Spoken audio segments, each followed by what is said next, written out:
Yo, what's going on, everybody? It's your boy Connor Howard. I'm here with the video. Now, we're gonna do an updated tier list. Now, we're gonna look at these presidents that I've changed my opinion on. Not completely, but they're either going to improve a tier, or move down a tier. Now, now I've done more research on presidents, and of course, I'm gonna have to say this. I am conservative. I'm a conservative Republican. So if you see more Democrats on lower tiers than Republicans, then it's because of my bias. Okay, I'm biased. I'm just gonna say that the way I'm biased, 100% biased. Uh, but yeah, I name all of my reasonings for all these presidents beyond this, and I did it on the video. I did it in a video. So hey, so if you want to know why these presidents on the tier list, then on this tier, then well, now you know. Honorable mentions actually, Millard Fillmore I could have actually moved him up. I could have moved him up because I did like how he did start trade relations, but that Fugitive Slave Act was just terrible. It was an awful deal. I get the Compromise of 1850 was good, but everything about the Compromise of 1850 was good, except for the Fugitive Slave Act, which didn't help with his re-election. Well, not re-election because he didn't get elected, but you get what I mean, don't you? In 1852. Anyways, so now we're gonna start with Herbert Hoover. Now, previously I put Hoover on C tier, but then I realized something. I kind of liked how he handled the Great Depression in a little bit. It wasn't perfect, but he did everything that I actually like. Was not too bad. Created more jobs, but he did one thing that I just can't put my head around. When there's a depression, why would you raise taxes? That's the number one thing you don't do. He's a Republican. Republicans stand for lower taxes. He raised taxes in a depression, one of the biggest depression in history. So definitely D tier, arguably F, but I actually liked how he created jobs like the Hoover Dam and stuff. Now the Army veteran pay was kind of bad, but at the same time though, if we're doing it based on Army pay, then gotta respect those soldiers. So, but Grover Cleveland probably be a C tier for basing it off of Army pay. I believe 100% pay Army men, Army people, Army people. Okay, it's kind of disgraceful, so I might put him on F, but he's a mid. He's a mid D tier. Um, yeah. So yeah. So now we have Dwight D. Eisenhower. Now Dwight D. Eisenhower, I put him on S. Two lines. I think he's an A. I think he's a good president. I most certainly do think he's a great, amazing president. But he just didn't do it. He just didn't do that much, in my opinion. He did when he did do something, it was amazing. But he was more of the lazier presidents. He preferred for the country to run itself than himself to run this country. But of course, he's just an amazing president. In fact, he's definitely high A tier. This isn't specifically ordered to. Yeah, just Earl Warren to the Supreme Court. Brown Board of Education. He made the perfect decision in getting Earl Warren as as a Supreme Court justice. So that was pretty amazing. Yeah. So but he's a little bit lazy. He's a little bit lazier, but it wasn't too bad. But I don't think he's like the best of the. I don't think he's like top five. Definitely outside the top five, maybe like 6 or 7. So definitely high A tier, but either low S tier or high A tier. I'm just gonna put high A tier. Now next is John Adams. I did have him at C, but you know what though? I'll go with I did have him at D, but I'm gonna have him at C. The reason why I'm gonna have him at C is because well, he didn't own any slaves. He knew that the situation with slaves was going to was a serious problem. In fact, he didn't even own slaves. He pushed for slaves. In fact, he would have probably won the election of 1800 if slaves were able to vote by a lot. So that's how much slaves much slaves loved John Adams. So yeah, so John Adams could have been a two-term president if slaves were ever able to vote back in 1800. And same with John Quincy Adams. So the Adams are definitely known for anti-slavery, which I 100% appreciate. Yeah. So Mitzi too. I'm starting to like John Adams more just because of the anti-slavery things. Yeah, I knew he wasn't the biggest fan of slaves, but he was. I mean, the election of 1800 with slaves not being able to vote, and they would all most likely vote for Adams. So definitely good.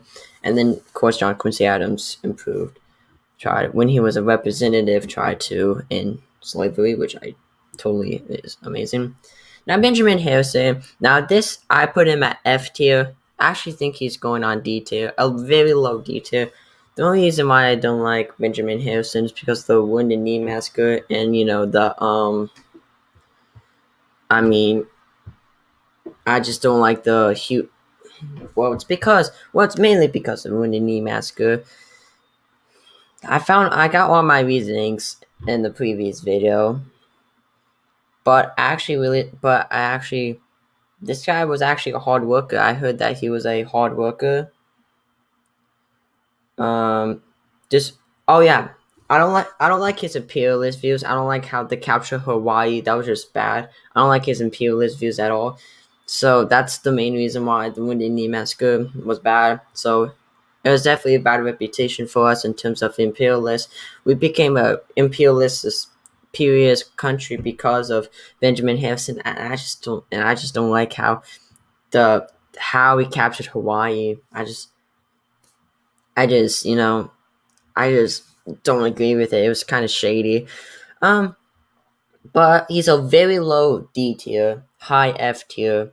But the main reason why I'm moving him up a bit is because, in fact, after Reconstruction or Reconstruction was still going on, I think no, it ended because of Rutherford Hayes. Thanks, Rutherford. In fact, I could have moved him D tier because he ended Reconstruction in the Compromise of 1877 with Samuel Tilden and Rutherford Hayes. And I like how the Henry Cabot Lodge bill, how do you try to promote it, but his vice president just did not get enough just did not accept it. And Benjamin Harrison was mad. He was like, "Are you kidding me? You seriously did not pass the Henry Lodge cabinet bill, Henry Lodge bill, and which would have more voting rights for African Americans." So I definitely appreciate that. Yeah. So definitely was.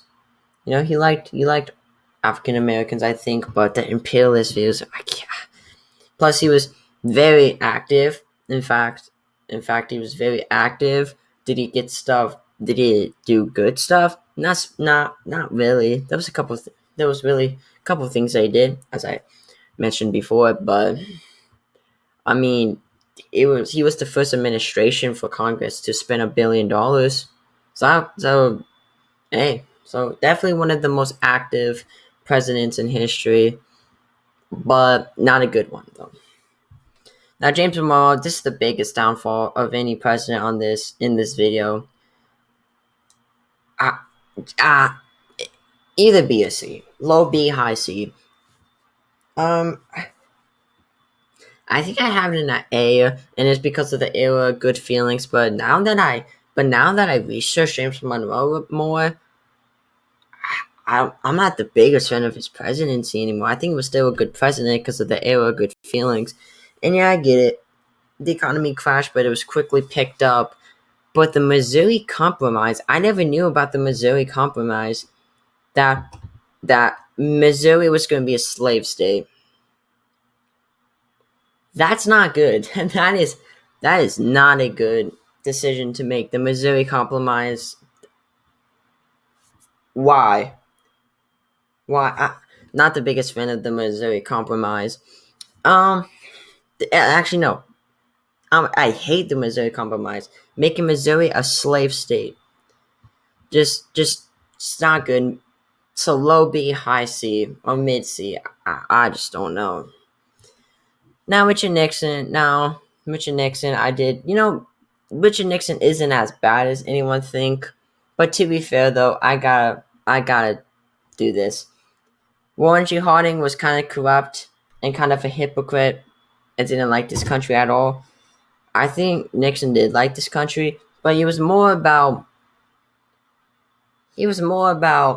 him winning in his ego than American people, which I'm just not the biggest fan of. Character, I could care less about character because let's face it, you're gonna come across people that you respect, but you might not like their character. So character, it drives me a little insane, but Donald Trump is cocky, and I love Donald Trump.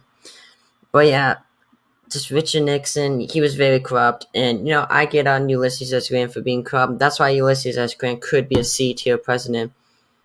But to be fair, though, Ulysses S. Grant did not get anything. It was Skylar Koufax that did most of the corruption with the Credit Morbia scandal. But yeah, Richard Nixon is going on. It's going on D tier. He did do a lot of stuff for the government, for the economy. But to be honest, stagflation that was happening in the 70s was not a good look on him. And of course, Watergate. First of all, why do you commit Watergate? You were easily going to win against George McGovern. No one even knew who George McGovern was. And something we even know that South Dakota may be a state. I'm like, a lot of people don't know that though.